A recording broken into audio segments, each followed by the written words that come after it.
En la mitología griega, Aquiles o Aquileo, en griego antiguo, fue un héroe de la guerra de Troya y uno de los principales protagonistas y más grandes guerreros de la Ilíada de Homero. Era nieto de Éaco e hijo de Peleo y de Tetis, por lo que se le llama a menudo Pélida y Eácida. En la célebre obra homérica, Aquiles suele ser calificado como el de los pies ligeros, ya que se lo consideraba el más veloz de los hombres. Aquiles y el centauro Quirón. Aquiles es uno de los principales protagonistas del ciclo troyano. De todos los héroes que combaten en Troya, Aquiles es junto a Héctor sin duda el mejor guerrero, el que combina con un equilibrio más preciso la fuerza, la velocidad y la inteligencia. Conocido en los poemas homéricos como el de los pies ligeros, destaca por su coraje en el combate, su orgullo, su tesón y su ansia de gloria. Aquiles es el personaje central en torno al cual gira la Ilíada de Homero, que no en vano, ha sido definido como el poema de la cólera de Aquiles. Infancia. Aquiles desciende de Eaco, uno de los héroes que acabó siendo nombrado juez de los infiernos junto a Minos y Radamantis. El hijo de Eaco, Peleo, fue recompensado por sus hazañas con un matrimonio extraordinario para un mortal, pues se le concedió el honor de desposarse con una diosa, la nereida Tetis. Tal honor no fue una decisión gratuita de Zeus, sino que ocultaba un motivo más profundo. Zeus y su hermano Poseidón, después de disputarse el amor de la bella Nereida durante un tiempo, abandonaron sus pretensiones al recibir del titán Prometeo un oráculo que afirmaba que Tetis engendraría un hijo que sería mucho más poderoso que su padre. Zeus, temeroso de que alguna divinidad engendrara con Tetis una criatura tan poderosa que fuera capaz de disputarle el mando del Olimpo, optó por obligar a la Nereida a desposarse con mortal. El elegido no fue otro que el héroe Peleo, que, ajeno a la verdadera causa, recibió la oferta con orgullo y agradecimiento al señor de los dioses. Fue durante las celebraciones de las bodas de Tetis y Peleo cuando se produjo el incidente de la aparición de Eris, diosa de la discordia, y la disputa entre Atenea, Hera y Afrodita por la manzana de oro que las coronaría como la divinidad más bella del Olimpo. Tras la boda, Tetis y Peleo no gozaron de una larga felicidad conyugal. La indomable divinidad marina era demasiado voluble y cambiante para soportar la vida en el mundo de los hombres, por lo que abandonó a Peleo y regresó al océano junto al resto de las nereidas. Sin embargo, antes de producirse la separación, Tetis dio un hijo a Peleo, un niño fuerte y robusto al que pusieron como nombre Aquiles. Una tradición tardía afirmaba que Aquiles era invulnerable debido a un episodio ocurrido durante su infancia. Según la versión de Estacio, poeta latino de época imperial, Tetis habría sumergido el cuerpo de su hijo en la laguna Estigia para acercar al pequeño a la inmortalidad. Sin embargo, para evitar que se ahogara o fuera arrastrado por la corriente, Tetis tuvo que sostener al bebé por uno de los talones, motivo por el cual esta parte de su cuerpo no recibió los efectos mágicos de las aguas. Según otra versión, lo que hizo Tetis fue cubrir el cuerpo de Aquiles con ambrosía y ponerlo sobre el fuego, pero al ser descubierta en este acto por Peleo la operación quedó incompleta y el talón de Aquiles no fue bañado por el líquido divino. Aunque se duda de la antigüedad de estas tradiciones, es seguro que para los escritores del Bajo Imperio el talón de Aquiles era uno de los puntos débiles del héroe y finalmente se convertirá en la causa de su muerte. ¿Conocía Homero esta tradición acerca de la invulnerabilidad de Aquiles? Todo apunta a que no, pues en el transcurso de los acontecimientos narrados en la Ilíada el héroe es herido en alguna ocasión, llegando a derramar sangre. Los primeros años de la infancia de Aquiles transcurrieron en Phtía, en la corte de su padre Peleo. Fénix, un hombre de confianza de Peleo, fue el responsable de su formación de niño, estableciendo unos vínculos con Aquiles que perdurarán a lo largo de la vida de ambos. Durante estos primeros años, el príncipe Aquiles entabló una gran amistad con Patroclo, un joven exiliado en Phtía tras haber sido expulsado de su patria por haber cometido un crimen de forma involuntaria.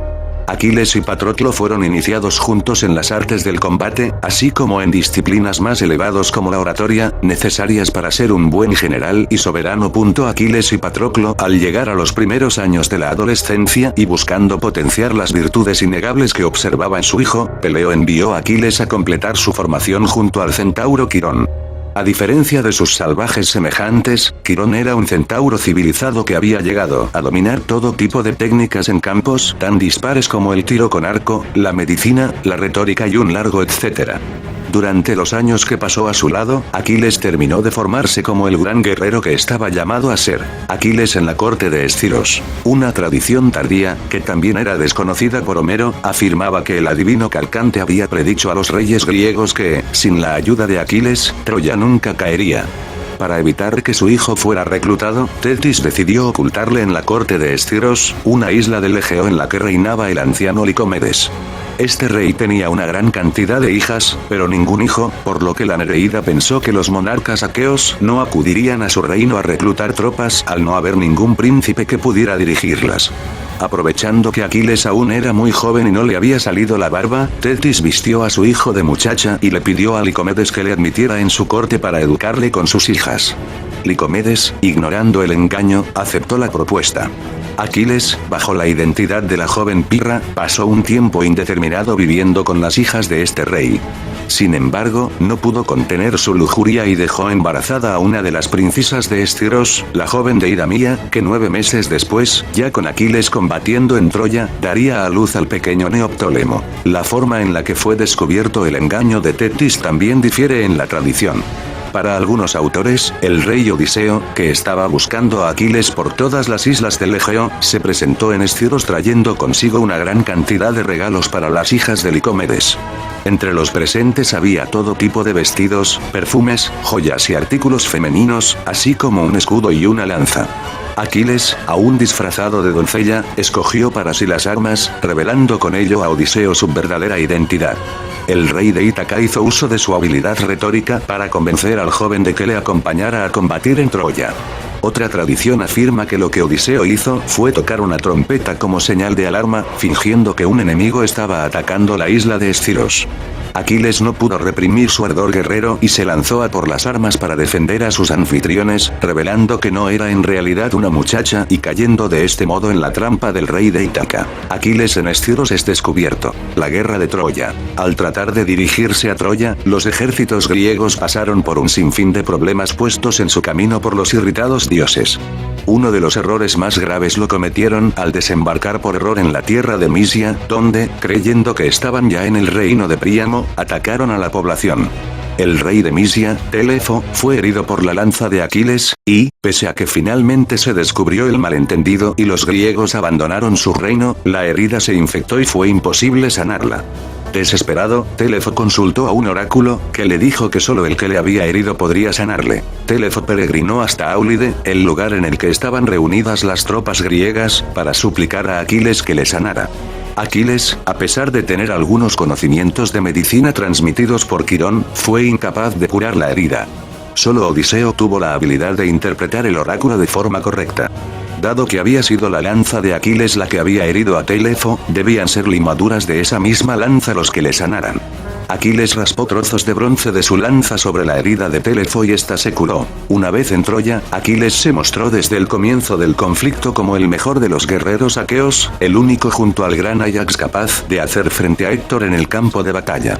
Una prueba temprana de su valía fue la derrota y muerte de Cigno, héroe hijo de Poseidón que combatía junto a los troyanos y que se caracterizaba por su invulnerabilidad. En una patrulla de exploración, Aquiles descubrió junto a una fuente al joven Troilo, uno de los hijos menores de Príamo. Las fuentes difieren en este punto respecto a lo que ocurrió entre ambos. Mientras unos defienden que Aquiles quedó prendado de la belleza del joven y pretendió forzarle a tener relaciones sexuales con él, otros afirman que el caudillo de los Mirmidones ya conocía el oráculo según el cual Troya nunca caería si Troilo seguía con vida. Todos los autores antiguos coinciden en que Troilo consiguió escapar hasta un templo de Apolo para buscar refugio en el lugar sagrado. Aquiles, sin embargo, ignorando el carácter sacro del recinto, penetró en él y acabó con la vida del príncipe troyano, ganándose el odio del dios Apolo. El comienzo de la Ilíada de Homero cuenta la disputa que surgió entre Agamenón y Aquiles cuando el primero, obligado por un oráculo del dios Apolo, tuvo que desprenderse de su esclava Criseida y exigió como compensación que el caudillo de los Mirmidones le entregara a su propia esclava, Briseida. Aquiles cede ante la exigencia del rey, pero, irritado, decide retirarse de la batalla junto a sus hombres. Agamenón ordena que le lleven a Briseida. Sin Aquiles, los griegos comienzan pronto a ser derrotados por las tropas comandadas por Héctor. Los troyanos llegan a traspasar la muralla del campamento e incendian algunas de las naves griegas. Solo el valor y la fortaleza de Áyax consiguen que el desastre no sea total y que las tropas de Héctor sean expulsadas de nuevo del campamento aqueo. A pesar de que una embajada de reyes griegos enviada por Agamenón trató de convencer a Aquiles de que regresara al combate, este, aferrándose a su cólera, se negó en redondo a hacerlo. Patroclo, desesperado ante la visión de la masacre entre las tropas griegas, suplica a su amigo que regrese a la batalla o al menos le permita a él hacerlo llevando sus armas. Aquiles se niega a combatir, pero concede su permiso a Patroclo para que lo haga en su ausencia. Patroclo se ciñe las armas de Aquiles y parte al campo de batalla. Aunque cosecha algunos éxitos en un primer momento, el príncipe Héctor le descubre y se dirige hacia él, dispuesto a acabar con su vida. Patroclo, aunque es un notable guerrero, no puede medirse en igualdad de condiciones con Héctor. El joven Mirmidón muere a manos de su enemigo, que se apresura a despojarle de sus armas y armadura. Solo la intervención de Áyax y otros reyes griegos evita que Héctor se lleve consigo el cuerpo de Patroclo para causarle más humillaciones. Cuando los reyes llevaron ante Aquiles el cadáver de su compañero caído, el caudillo Mirmidón cayó presa del dolor. Lloró durante horas junto al cuerpo de su amigo, y solo cuando sus lágrimas se hubieron agotado, se alzó y preparó unos funerales dignos de un héroe en el que hubo todo tipo de competiciones atléticas en honor del difunto. La relación exacta que había entre Aquiles y Patroclo ha generado una gran controversia ya desde la misma antigüedad. Leyendo los versos de Homero es muy difícil precisar si entre ambos guerreros existía algo más que una profunda amistad.